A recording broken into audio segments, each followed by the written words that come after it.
Hey everyone, welcome to this new video. Today we're going to take a look at this brand new 2020 Hyundai Palisade. And a huge shout out to Kitchener Hyundai for letting me film this car on their lot. If you guys are in the area for a new Hyundai or any used car, please do come and check them out. Now let's start with the exterior. This is a brand new platform, and as you can see, Hyundai has done a great job with designing of this car. This car looks very luxurious upmarket. Now compare this to the Kia, which is Hyundai's sister company. They have a Telluride, which is sharing the same platform as this, but Hyundai I think looks more luxurious and upmarket, while Kia has gone with a more rugged look. Ultimate trim also comes with LED headlights and LED tail lights. What you see up here, this module houses the daytime running light as well as the turn signal, and then this module down here is where the daytime running light continues, and then you see this is your main headlights. Most trim levels will come with 20-inch wheel. However, the base model I believe comes with 18-inch wheel. Again, the ultimate trim has its own style of the wheels. From the side, it's a very classic SUV design, very upright but luxurious at the same time. I really like what Hyundai has done in the back. It looks very similar to Kia Telluride, and here you can clearly tell that both of these cars share the same platform and sort of the underpinnings are the same for both cars. It's a very vertical, upright looking design. I love the way they've written Palisade across the back there. The only one thing I would probably want Hyundai to do in the next refresh cycle is maybe have dual exhaust on both sides, or maybe quad exhaust, just because this car looks very imposing otherwise, but when you come in the back here and just see that exhaust on one side, it just looks a little off to me. However, people who are looking for this car or who are in the market for a car this size, I don't think will be worried about the exhaust all that much. Hyundai has powered this car with a 3.8 liter V6 which can run on Atkinson cycle for improved fuel economy. This is good for 291 horsepower and 262 pound-feet of torque. Another great thing about Palisade is that Hyundai hasn't cheaped out on the powertrain. No matter what trim level you get, starting from Essential, which is sub 40,000, all the way to this Ultimate, which is just under $55,000, you're gonna get the exact same powertrain, so same power and same performance. So mechanically these cars are same, just the features will be different as you go up the trim level. This is the key fob that it comes with. As you can see, there is lock, unlock, remote start, and then a button to open the trunk. So let's try and power it on and see what it sounds like.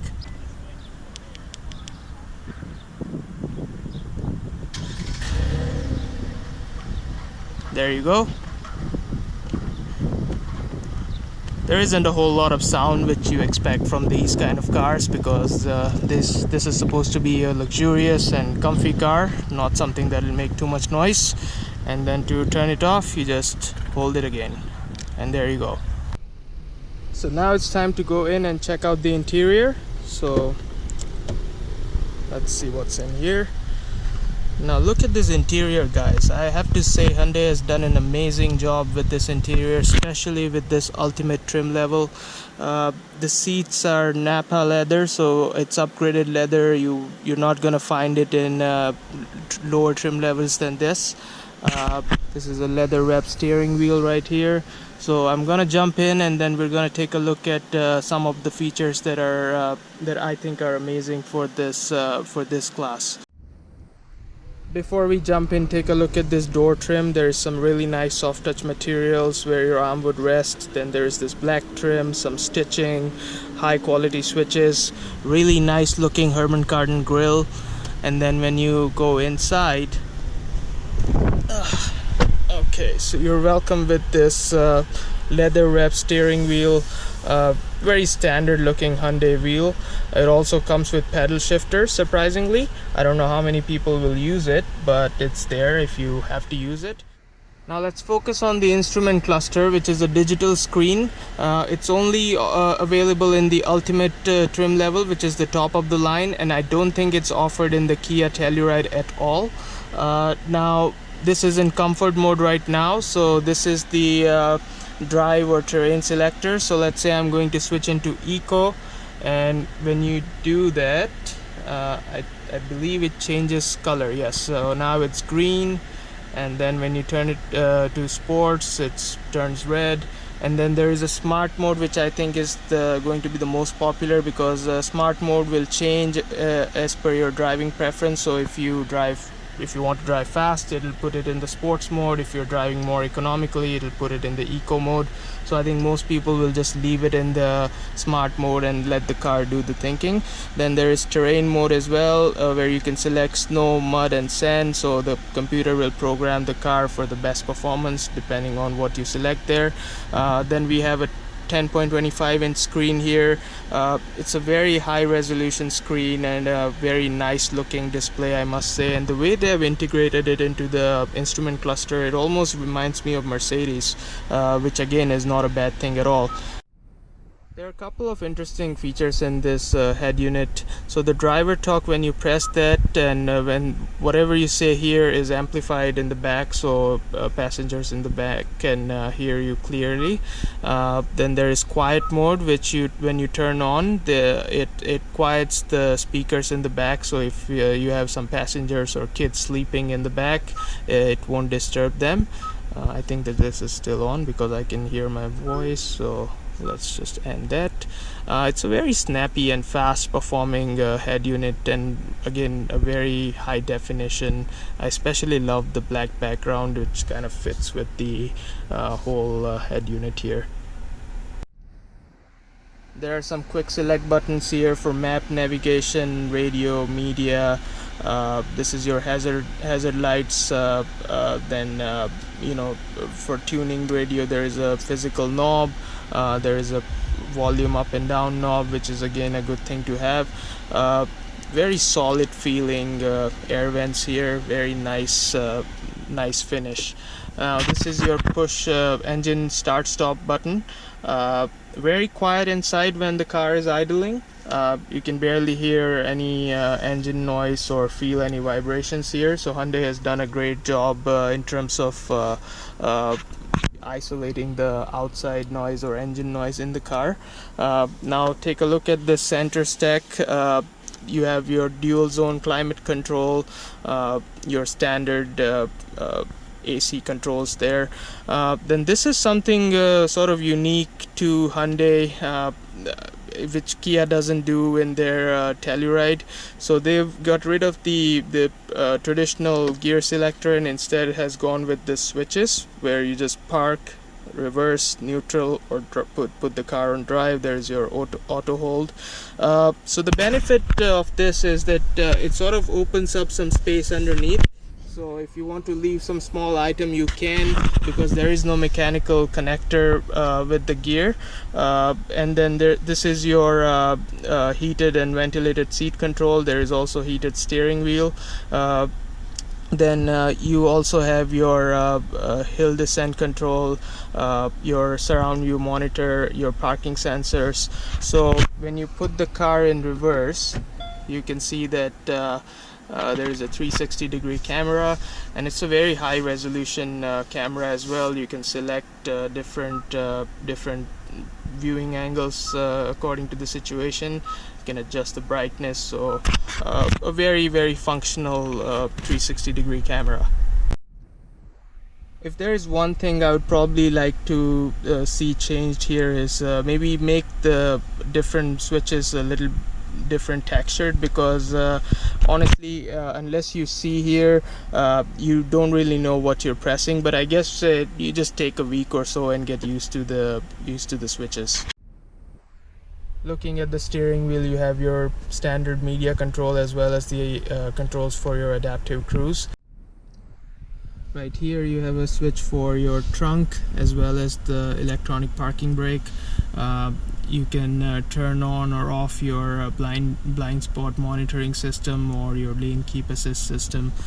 Now looking around, it's a very handsome looking cabin with very high quality materials. As you can see, there is soft touch material here, soft touch injection molded plastic up there, then that black trim continues, decent sized glove box here, actually a pretty big area here which is open for storage, as well as there is a wireless phone charger. So if you just put your phone here, and if it's capable of wireless charging, then it'll just start charging over there. However, this is only available in the ultimate trim level. The cup holders are actually, they retract like this if you want to put some larger item here, and then when you need the cup holder, you just press the button and it comes out. And then there is a huge storage here as well. It's quite deep, and there is your USB as well as a 12-volt charging port there as well. Up here you have some cabin light controls as well as your sunroof control. It does have panoramic sunroof, but it's in two parts, so it's not a single glass. Now taking a look at the back here, you have the sunshade. It's manual, but it's there. Then the same high quality material carries over from the front. You have two cup holders here, one large, one small.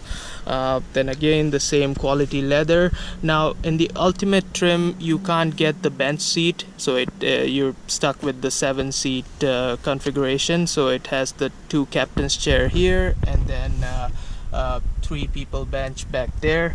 However, to get in the back, Hyundai has made it very easy. There is a button right here or one up here, so when you press it, the seat just goes forward, and it opens up this nice pathway for the passenger to get in the back. Now we'll hop in the back and see what kind of legroom we're working with. I'm only 5'8", so really I have a lot of space, and even a person a lot taller than me would fit here absolutely no problem. There is ample headroom for me as well. Now these seats you can slide as well as recline, so there is a lever right here, so you can basically just slide it all the way forward or there, and now it opens up quite a bit. There is also a recline function. As I said, these seats also recline, so as you can see, this seat right here is reclined, the other one isn't. So if there's no one sitting in the back, you can actually make yourself really comfortable in this seat. Now to get into the third row, we'll just press this button and it opens up this nice pathway to the third row. Okay, so once you're back here and you put the second row seat in its position, you still have quite a bit of space. Again, for someone who is not as tall, this is a really comfortable place. I can easily go on a road trip, and kill a few hours, no problems. This sunroof feels nice. It makes the area look a lot more open and airy. In the back you can see that you still have your cup holders and your USB, so in total there are about 7 USB ports throughout the car, as well as at least 10 cup holders that I counted myself. There's materials do get hard back here, but again that's very typical of this class, so nothing unusual. The center seat is not as comfortable as the side two. However, if you had to sit here for, let's say, 2-3 hours, I don't think anyone's gonna complain. You actually do get a very good view, especially with the captain's chair in the second row. It gives you a nice open view of the cabin, and it's a very handsome looking cabin. And another good thing is that the floor is not super high. A lot of times with this segment, the floor is so high that your knees are very close to your body, but this isn't going to be as comfortable as a van, but it's still a lot more usable than a lot of cars in this segment. Another neat feature back here is this power recline seat, so you can actually make yourself very comfortable in this third row once you're reclined fully. This is just as comfortable as most small cars second rows, I would say. Now to get out of here, I'll just press this. As you can see, the seat goes forward. All I have to do is just jump out. Now let's open the trunk and see what kind of space there is back here. Okay, so behind the third row, Hyundai says they have 18 cubic feet of space. Hyundai also includes some under the floor storage here. Back here you have the controls to fold the second and third row seats. So if you just press this and hold, you can see the third row just went down. It's a little slow, but it's still better than doing it yourself or trying to go around and open the door and then do it from there. So with the third row down, it's absolutely massive here. For the second row, we'll do this, and it's not fully automatic like the third row is, but it's still pretty good. All you have to do is just go there and push the headrest and you'll be good to go. So as you can see, I just pushed the second row down as well, and this is absolutely massive. It's close to 90 cubic feet, which is very respectable for the class. I'm going to press these two buttons and that'll just bring the third row up, and then you have to do the second row manually. And of course, you just press this button and the trunk will close. Before leaving, I just wanted to talk about some of the features that Hyundai includes as standard, even at the base level, without any extra cost. It's forward collision avoidance assist, lane departure warning with lane keeping assist, adaptive cruise control, lane following assist. So basically your car can just follow the car ahead of it, brake when the other car brakes, accelerate when the other car accelerates. So it makes up for very relaxing drive in stop and go traffic as well as on highway trips. It also includes the rear parking sensors as standard. Now, some of the features that are optional and you can get it in higher trim levels are blind spot collision avoidance, blind view monitor, which basically gives you live feed of whatever is in your blind spot when you turn the side indicator on. There is rear cross traffic collision avoidance assist, safe exit assist, which basically won't let you open the door if there is something in your blind spot. Rear occupant alert system, so if you left your kid or a pet in the car, it will warn you. It also you can also have the front parking sensors as optional. This ultimate trim also includes a head-up display, which is very sharp and very nice looking head-up display. There is front and rear heated and cool seats, which is very rare in this segment. There's also Blue Link, which lets you turn your car on from anywhere in the world via internet. So there you go, ladies and gentlemen. This was a quick look at the 2020 Hyundai Palisade. Sorry it was all over the place, but I've never done this before, so go easy on the comments. Hope you enjoyed the video.